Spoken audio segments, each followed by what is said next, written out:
Good morning, everyone. Welcome to text editing class. In today's meeting, we are going to discuss about editing fictional literary works. Jadi kita akan mendiskusikan cara atau hal-hal yang perlu diperhatikan, termasuk juga strategi dan istilah yang digunakan ketika kita menyunting karya sastra fiksi. Minggu lalu kita sudah membahas penyuntingan karya sastra non-fiksi seperti biografi, autobiografi, memoir. Lalu juga kita sudah membahas mass media artikel seperti artikel majalah, koran, ya, newspaper, dan lain-lain, termasuk juga media online. Nah, karena dua jenis tulisan tersebut bisa dikategorikan sebagai based on fact, gitu ya. Jadi berdasarkan fakta. Nah, sekarang kita akan belajar tentang fiksi, di mana adalah imajinasi atau karangan, gubahan, sehingga memerlukan juga strategi, cara penyuntingan, metode, dan hal-hal yang diperhatikannya nanti berbeda, gitu ya, dibandingkan dengan ketika menyunting hal-hal yang berdasarkan fakta.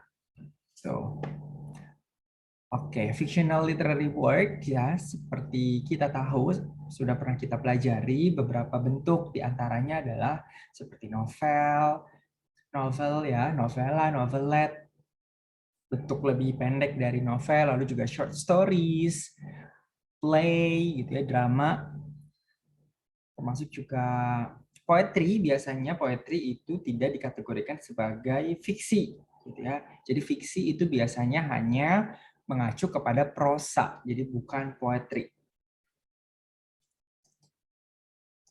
Oke, yang pertama, dalam penyuntingan karya sastra non-fiksi itu biasanya disebut story editing. Jadi sebelumnya kita sudah pernah mengenal, gitu ya, ada proofread, ada copy editing, dan lain-lain. Jadi sebelumnya hal-hal yang sudah kita pelajari, termasuk juga elemen-elemen kebahasaan seperti grammar, tenses, structure, itu akan tetap kita gunakan dalam masing-masing proses penyuntingan, apapun jenis teksnya, gitu ya. Tetapi nanti penggunaannya berbeda. Dan seperti saya selalu tekankan, ketika kita diminta untuk menyunting, kita harus tahu apa peran kita, ya. Jadi copy editing, proofreading, lalu ada juga nanti kita sudah membahas developmental editing di karya sastra non-fiksi. Nah, kita juga sekarang nanti akan belajar developmental editing dalam karya sastra fiksi yang nanti juga berbeda, gitu ya, walaupun sama-sama developmental editing, tetapi ketika diterapkan dalam karya sastra fiksi dan karya sastra non-fiksi akan berbeda caranya, gitu ya. Jadi hal-hal yang sudah kita pelajari itu tetap kita simpan, kita rangkum sebagai pengetahuan yang nantinya akan kita gunakan, gitu ya. Pasti apapun jenis teksnya tetap akan kita gunakan, walaupun mungkin nanti strategi penggunaannya itu berbeda-beda. Nah, tadi ya, developmental editing itu juga berbeda antara non-fiksi dan fiksi. Nah, editing dalam karya sastra fiksi atau yang gubahan, yang imajinatif, yang karangan, gitu ya, itu biasanya disebut story editing karena nanti berfokus kepada cerita.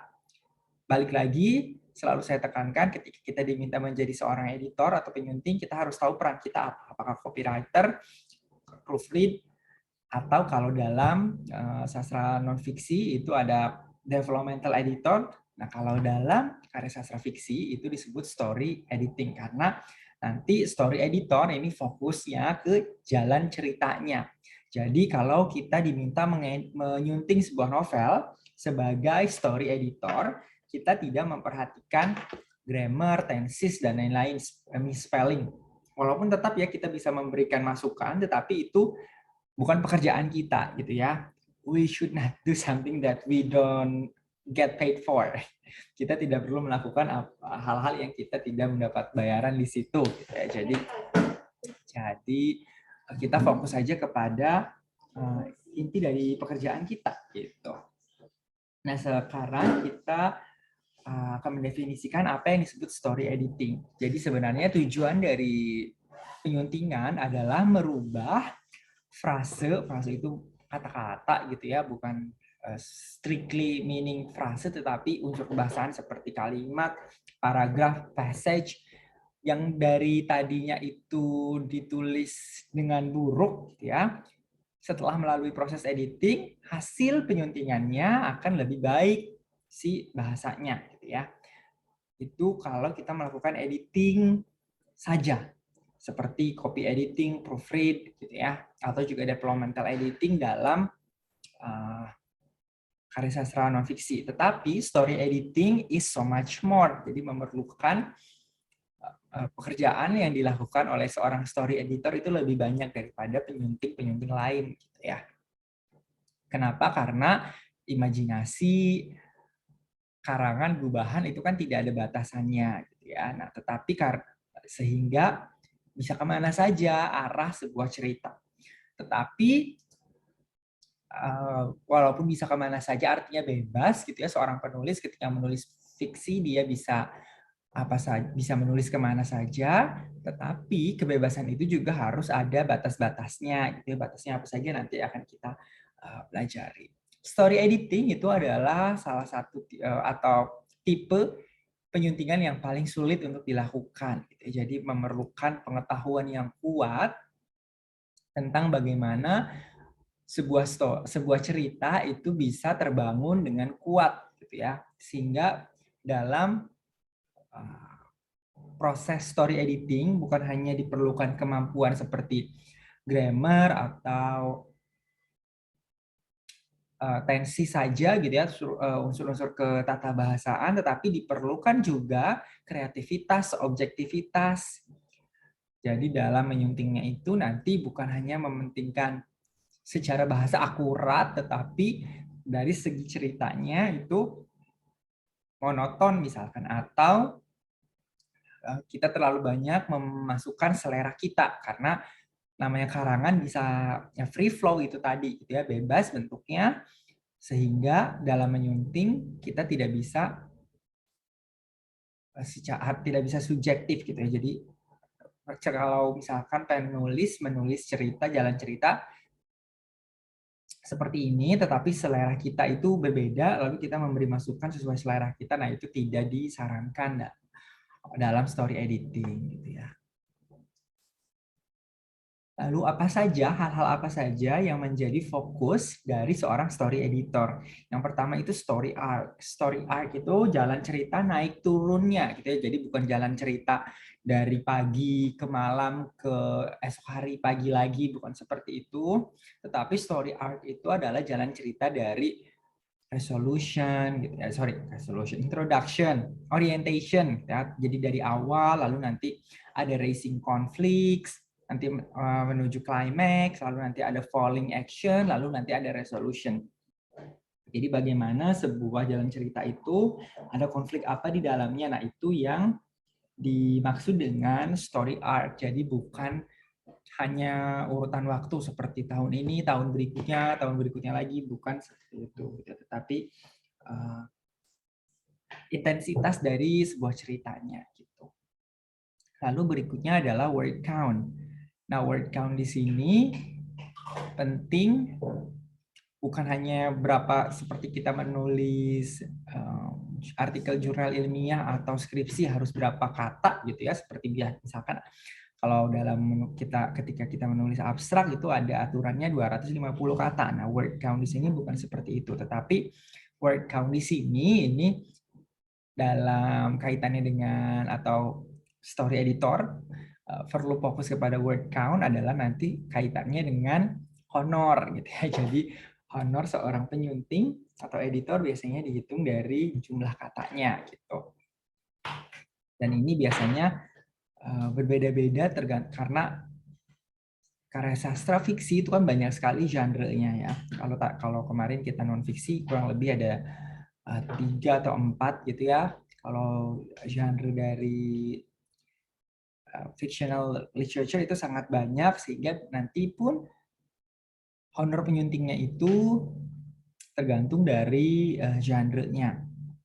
Biasanya kalau genre-genre romantik itu kan lebih dekat dengan kehidupan sehari-hari, biasanya lebih murah. Kalau karya-karya yang fantastik itu seperti science fiction gitu ya misalkan, atau misteri jadi lebih complicated, atau epic gitu ya seperti Colossal, Game of Thrones dan lain-lain, itu nanti bisa lebih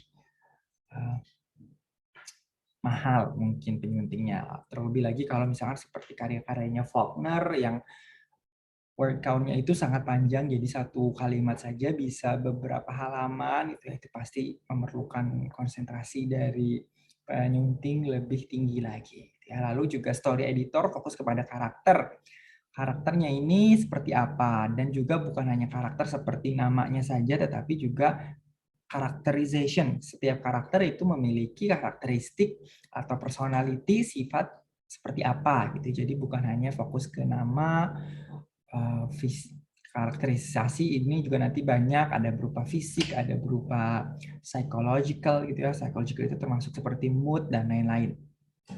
Jadi misalkan ketika karakter itu nanti ada tipe-tipenya gitu ya. Ada round character, ada flat character. Kalau flat character dari awal sampai akhir ya sudah karakternya seperti itu saja. Ada yang karakternya malas, terus ada yang bodoh, terus tapi ada round characters yang terjadi perubahan dalam jalan cerita. Nah,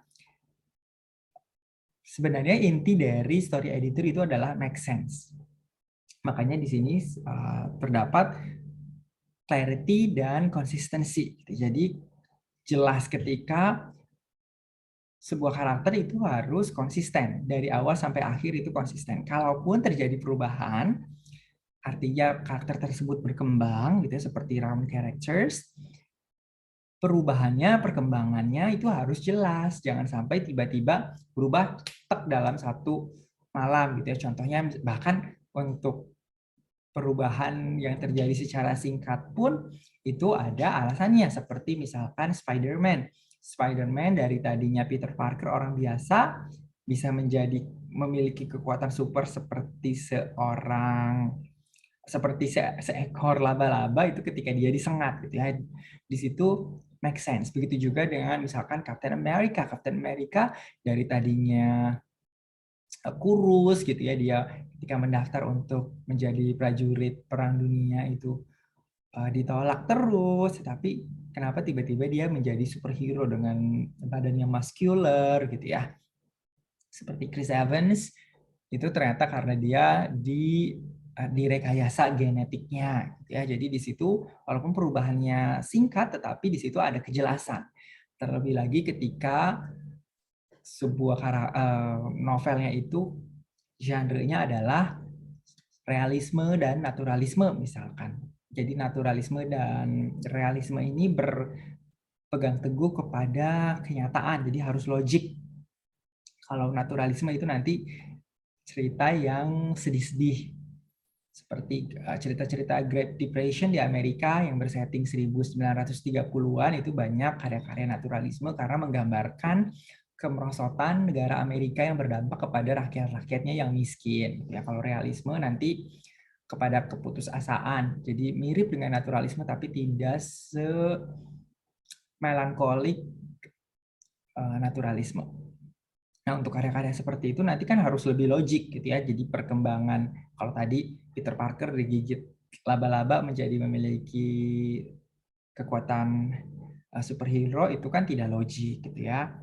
Jadi untuk cerita-cerita yang menekankan kepada logik itu perubahannya harus step by step, tidak bisa terlalu drastis gitu ya. Kalaupun terjadi perubahan drastis, misalkan karena trauma, karena penyakit, itu harus ada clarity di situ.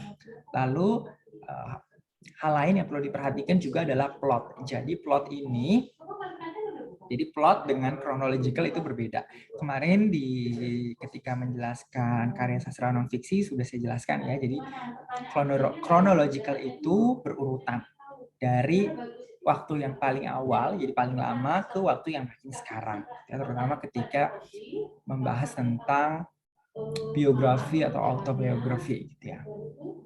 Tetapi plot itu tidak mesti secara kronologikal. Jadi plot itu menekankan kepada kaitan antara cause and effect, ataupun bisa sebaliknya, jadi effect dulu baru nanti kelihatan cause-nya seperti apa. Jadi ada pertalian antara cause dan effect, yang mana dulu pun urutannya ya. Jadi bisa effect dulu nanti cause-nya baru kemudian tersusul, dan sehingga plot ini tidak mesti secara kronologikal, jadi dari awal sampai akhir itu tidak mesti selalu berurutan. Jadi plot itu juga harus bisa story editor harus memiliki kejelian tersendiri dalam membaca plot. Makanya kenapa kalau kalian melihat review film, review novels itu banyak salah satu kritik atau kritisasinya itu banyak berupa plot holes. Jadi seperti loncat plotnya. Nah, kita harus menghindari hal tersebut. Memang kadang boleh ada loncat gitu ya, misalkan dari satu buku bahkan dalam satu buku pun ada dari satu chapter ke chapter lain biasanya loncat gitu ya. Jadi dari beberapa tahun yang lalu ke masa sekarang atau bahkan masa mendatang itu boleh. Tetapi balik lagi harus clear, harus jelas. Jadi jangan sampai cerita bergulir gitu ya, ada cause and effect di situ tetapi something missing. Nah, itu yang disebut nanti plot holes. Jadi plotnya itu ada lubangnya. Kok tidak masuk akal di situ. Ya, lalu juga setting. Ini setting juga penting gitu ya. Setting balik lagi bukan hanya setting of time and place atau waktu dan tempat saja, tetapi juga setting mood, atmosfer gitu ya. Itu juga bisa jadi seperti crowded, quiet, empty, itu juga adalah setting. Lalu story flow itu sama seperti plot gitu ya, tapi story flow itu nanti lebih fokus lagi, jadi bagian-bagian dari plotnya. Bagaimana kalau plot ini sebuah big term-nya, umbrella term-nya gitu ya, dan di bawah plot itu nanti terdapat story flow. Story flow ini bagaimana cerita mengalir. Nah, yang itu nanti disebut pacing, cepat pendeknya sebuah cerita bergulir. Ya. Banyak misalkan cerita horor itu nanti ketika malam hari waktu time goes slow gitu. Jadi ketika malam jalan cerita itu bergulir sangat lama gitu ya. Sedangkan ketika siang hari itu cepat. Jadi porsi penceritaannya gitu ya. Lalu juga story flow ini nanti opening dan endingnya seperti apa. Misalkan novel Crazy Rich Asians itu jadi Crazy Rich Asians itu memiliki 3 chapter besar, lalu dalam chapter tersebut memiliki sub-chapter. Sub-chapternya itu dibagi berdasarkan waktu setting ceritanya gitu ya. Nah, setting cerita ini menggambarkan kejadian pada satu karakter atau beberapa karakter juga bisa. Tetapi nanti ada satu fokusnya gitu ya. Misalkan Crazy Rich Asians itu setting utamanya di Singapura. Jadi ketika setting di Singapura itu menggambarkan misalkan ceritanya Nick dan Rachel atau juga dengan Astrid. Tetapi ketika bersetting di Hong Kong nanti menceritakan fokusnya itu kepada Eddie Cheng dan keluarganya. Nah, masing-masing subchapter itu ada openingnya. Openingnya tadi dibuka dengan penjelasan tempat settingnya, lalu nanti kejadiannya bergulir, lalu sebelum memasuki subchapter berikutnya, di situ ada endingnya seperti apa biasanya, seperti yang membuat penasaran gitu ya. Jadi namanya cliffhanger. Jadi penonton atau pembaca itu dibuat penasaran agar segera tidak sabar gitu ya untuk membuka halaman berikutnya, atau kalau misalkan TV series atau film gak sabar untuk menonton lanjutan episode atau season ataupun sequel berikutnya ya. Jadi opening dan ending ini juga kita penting. Kalau memang kita mau menimbulkan rasa penasaran di antara pembaca dan penonton, kita bisa menggunakan cliffhanger. Tetapi balik lagi cliffhangernya itu harus intentional dan harus jelas. Jadi tidak boleh terkesan tidak sengaja sehingga nanti penonton pembaca ini merasa gitu ya, ini terlalu abruptly, the subchapter ends too abruptly. Sebuah cerita subchapternya itu, sebuah cerita dalam satu subchapter berakhir terlalu dadakan. Lalu tema. Nah, tema ini dalam satu cerita sebenarnya bisa banyak gitu ya, tetapi biasanya memang ada chapter utama. Kalau terlebih lagi novel-novel sekarang, high literature itu nanti banyak temanya, nanti ada sub-theme itu banyak sekali. Misalkan temanya adalah coming of age, tetapi dalam coming of age tersebut, coming of age itu cerita-cerita dari remaja bertumbuh dewasa, seperti Jane Eyre, Pride and Prejudice, what else? Persuasion karya Jane Austen. Itu nanti fokus ceritanya, temanya adalah misalkan karena karakter utamanya perempuan, misalkan tentang feminisme. Tadi tema besarnya adalah coming of age ya, jadi seperti pencarian jati diri dan lain-lain. Nanti subtimnya bisa misalkan tentang aristokrasi, perbedaan antara orang kaya dan miskin, bangsawan dengan orang biasa di Inggris. Lalu nanti bisa perbedaan education gitu ya, rights to education subtimnya. Nanti bisa juga feminisme, bagaimana laki-laki dan perempuan, lalu juga latar waktunya Victorian itu bagaimana masyarakat Victoria cara berpikirnya gitu. Jadi ada tim dan subtim. Nah, tim dan subtim, pertama timnya gitu ya, itu harus bisa dirasakan throughout the story. Jangan sampai timnya terlalu berbeda. Boleh berbeda subtim, tetapi tema utamanya itu harus tetap sama gitu ya. Lalu berikutnya, what does a story editor do? Apa yang dilakukan seorang penyunting cerita? Penyunting cerita itu melihat karakter-karakternya dan kenapa masing-masing karakter tersebut ada dalam cerita. Jadi satu karakter itu harus memiliki fungsi, harus punya sebuah kepentingan gitu ya. Apapun itu paling tidak harus ada. Jadi kalau tidak penting ya dihilangkan saja gitu ya. Makanya nanti kalau dalam buku itu kan misalkan di keramaian dijabarkan dengan kata-kata gitu ya. Walaupun di situ misalkan tertulis there are people around gitu, tapi tidak kalau dalam film atau TV series karena secara audiovisual jadi terlihat. Nah, itu kan figuran gitu ya. Nah, figuran dalam novel itu kan tidak memiliki nama, tidak terlalu terlihat, hanya selewat saja. Jadi kalau tidak penting ya dihilangkan. Jadi harus ada sumbangsi atau kontribusi dari sebuah karakter ke dalam ceritanya. Lalu seorang story editor juga mencari pattern atau pola atau formula, mencari emosi dan mengevaluasi struktur dari scene atau scene itu chapter, subchapter, dan word count. Jadi story editor itu melihat tadi pattern ini misalkan disandingkan dengan tema. Temanya ini harus menjadi pola yang bisa penulis rasakan di sepanjang cerita dari awal sampai akhir. Lalu emosinya tadi berkaitan dengan story arc. Ada yang masih pengenalan, lalu ada yang nanti konfliknya mulai terasa, lalu nanti ada puncak konfliknya, lalu nanti konfliknya bagaimana diselesaikan, artinya falling action gitu ya. Lalu nanti ada resolusi di akhirnya seperti apa. Jadi emosi juga penting. Tadi kaitannya dengan story arc atau plot. Lalu juga menulis struktur dari scenes. Nah, scenes-nya ini kalau sekarang mungkin bebas gitu ya. Kalau tadi contohnya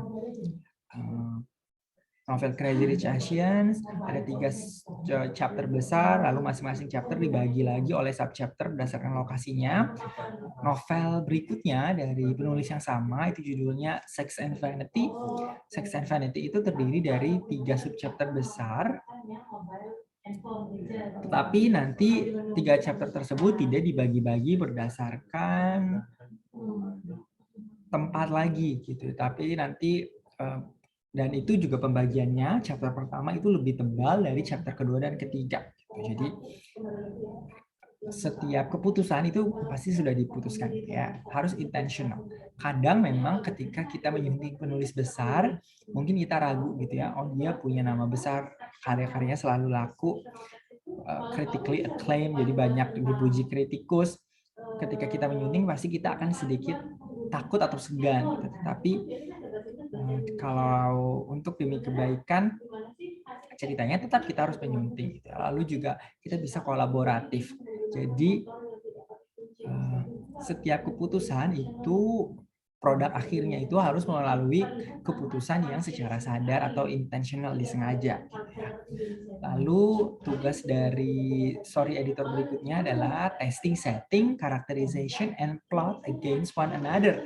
Jadi karakterisasi sifat dari karakter, setting dengan jalan cerita itu dicocokkan atau diadukan satu sama lain gitu ya. Kalau misalkan settingnya tadi misalkan ketika 1930-an di mana Amerika itu mengalami Great Depression.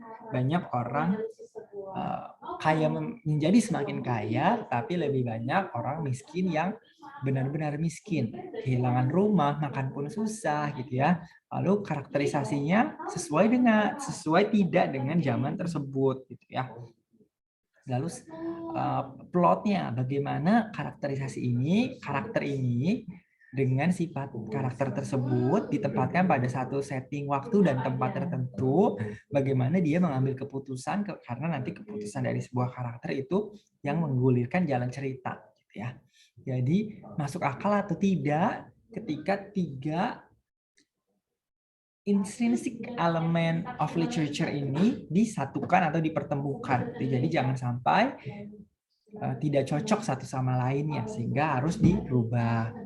Lalu juga story editor bisa menilai genre dan perkiraan laku atau tidaknya karya tersebut sesuai dengan genre-nya. Ya, misalkan ketika ini lebih mudah ketika kita lihat biasanya ketika musim panas itu buku-buku yang banyak diterbitkan adalah summer reads. Jadi buku-buku fiksi ya, kita berbicara dalam fiksi.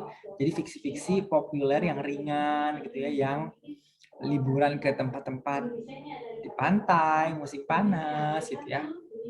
Buku-bukunya bertema, bersetting atau bercerita seperti hal tersebut. Jadi disesuaikan saat rilis dengan isi cerita bukunya.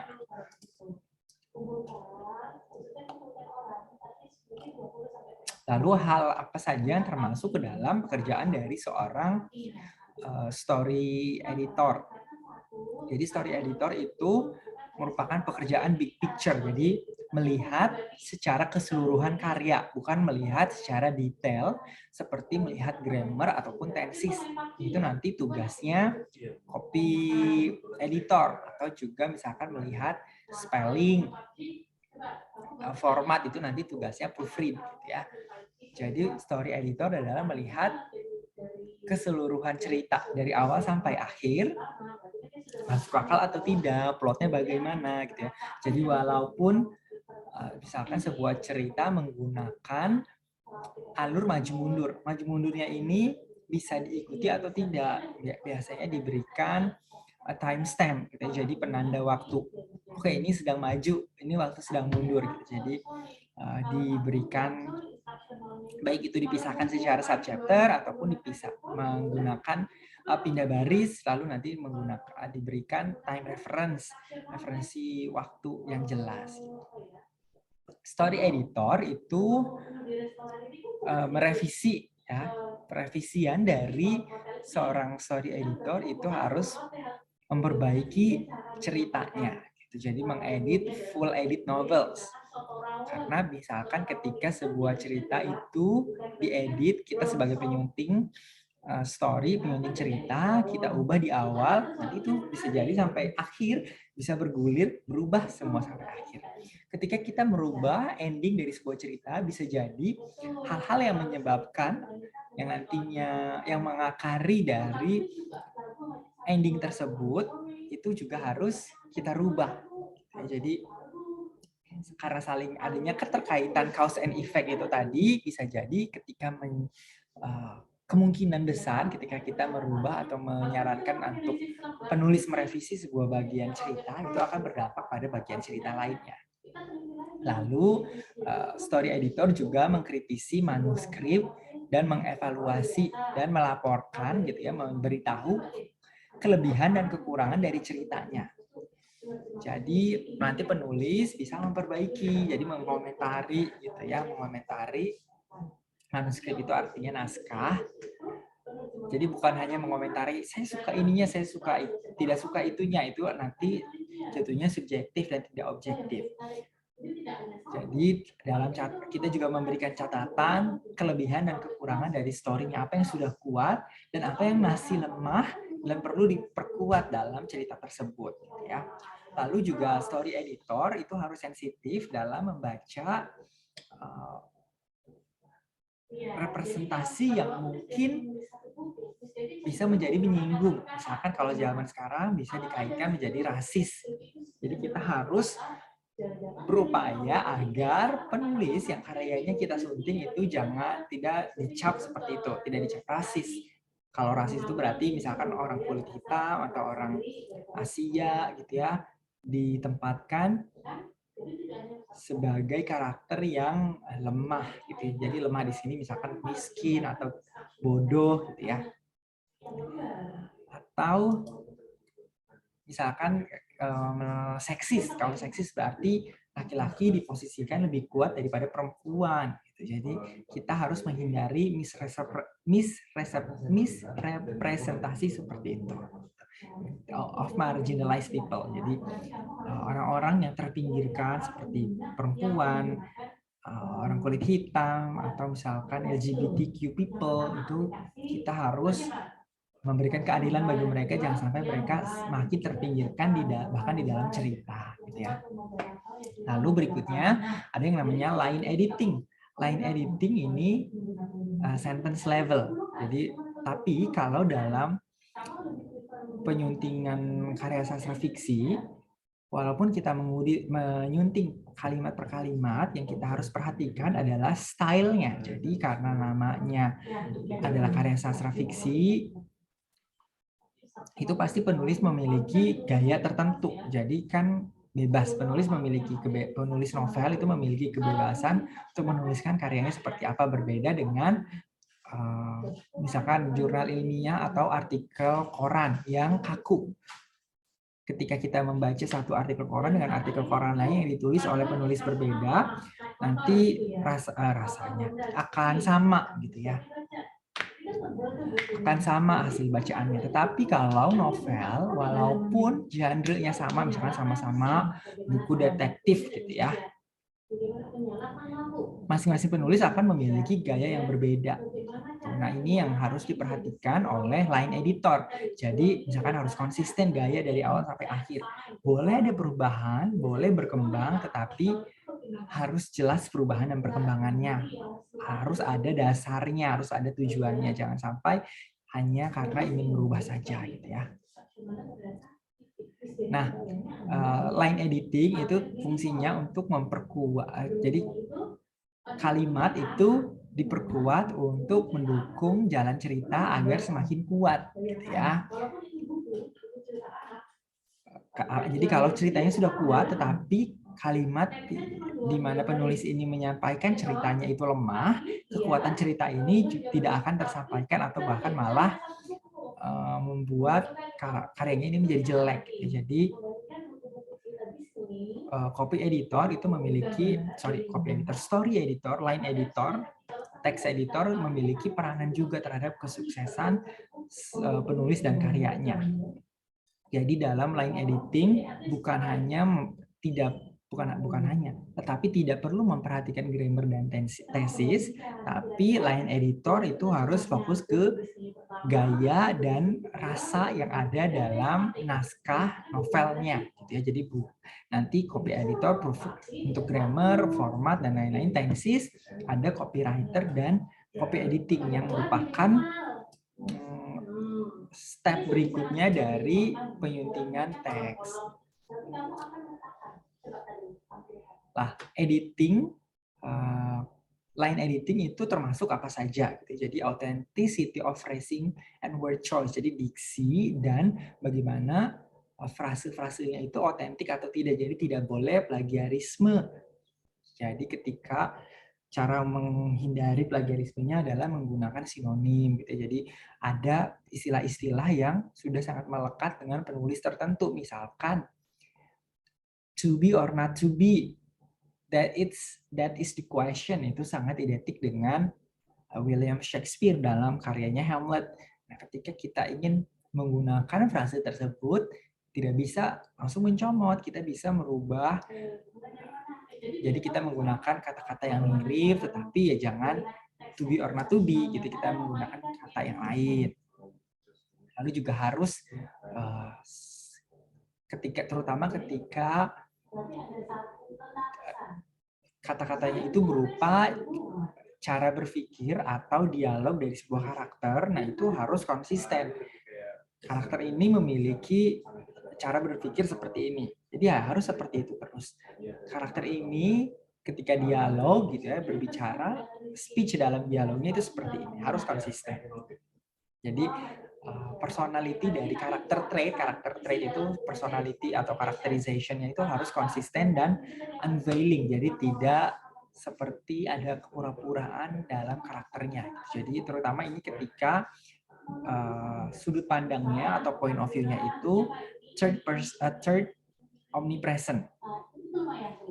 Third person omnipresent. Jadi orang ketiga yang tahu segalanya. Jadi pembaca itu tahu jauh lebih banyak daripada karakter lain dalam cerita. Clarity dan konsistensi tetap penting, terutama dalam narrative style. Jadi dalam sebuah novel itu kan ada narasinya dulu gitu ya, di samping berupa dialog. Nah, narasinya itu juga harus konsisten gitu ya. Jadi tidak boleh kalau dalam novel boleh memang misalkan sebuah kalimat itu tidak memiliki subjek atau objek, jadi secara grammar itu salah. Nah itu boleh, tetapi itu harus balik lagi harus intentional, jadi tidak boleh merupakan kesalahan gitu ya. Lalu berikutnya klise dan awkward metaphor. Klise itu seperti misalkan eye opener. This is such an eye opener. Itu penggunaannya harus tidak boleh kita menggunakan terlalu banyak istilah klise. Sekali dua kali boleh, terutama mungkin ketika terdapat dalam dialog atau ujaran karakternya itu menggunakan klise boleh, tetapi tidak boleh terlalu sering, terutama dalam narasi.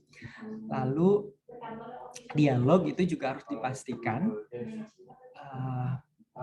selain mewakili personality dari karakternya, juga harus mewakili mood dan tujuan dari sebuah ujaran itu disampaikan gitu. Jadi kan mood itu kan berubah-berubah gitu ya. Kalau karakter, personality itu biasanya dari awal sampai akhir tetap sama. Tetapi kalau mood itu bisa berubah-ubah. Jadi kalau personality itu seperti iklim, di Indonesia iklim tropis tidak akan ada salju gitu ya.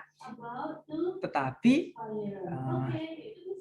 cuaca yang berubah-ubah, bisa siang bisa panas, sore bisa hujan gitu ya. Jadi bisa berubah lebih cepat. Nah, begitu juga dengan karakter trait atau characterization atau personality dengan mood. Kalau mood bisa berubah dengan lebih cepat. Lalu line editing juga nanti terkait dengan pace dan flow. Jadi kecepatan sebuah bagian cerita itu diceritakan banyak atau sedikitnya porsinya itu nanti berkaitan erat dengan pace. Berarti kalau porsi sebuah cerita diceritakan dengan banyak, artinya pace-nya lambat. Kalau sebuah bagian cerita diceritakan dengan cepat, artinya pace-nya ya sedikit gitu ya. Bagian tersebut mendapatkan porsi yang sedikit, berarti jalan cerita bagian tersebut diceritakan dengan cepat. Gitu. Kita juga harus menghindari terlalu banyak repetisi dan overwriting. Jadi walaupun penulis menyengajakan gitu ya sebuah bagian cerita itu dibuat panjang, pace-nya lambat, tetapi tidak boleh overwriting. Jadi overwriting itu salah satunya seperti terlalu banyak pengulangan, jadi banyak bagian yang diulang-ulang gitu ya, itu tidak boleh. Banyak detail-detail yang terlalu sering muncul, di bagian lain muncul, bagian ini muncul, tidak boleh. Balik lagi, sebuah kata yang jarang digunakan ketika banyak muncul itu akan lebih terasa repetisinya dibandingkan dengan kata-kata yang memang wajar digunakan seperti can, will itu walaupun banyak bertebaran di banyak bagian cerita itu lebih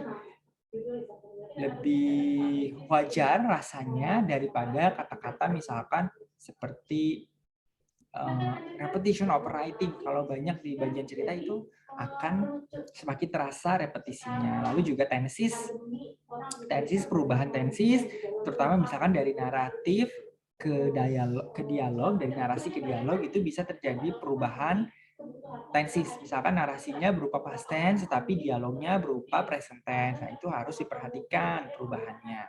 Lalu juga dalam sebuah narasi ataupun dalam dialog itu penulis harus bukan mengatakan gitu, tetapi lebih menunjukkan. Jadi pembaca itu akan lebih mengerti apabila sebuah bagian cerita itu seperti ditunjukkan dan bukan seperti didikte atau dikandani ngono ya. Jadi how do I explain it? Jadi pembaca lebih bisa mengerti kalau sebuah bagian cerita itu seperti ditunjukkan.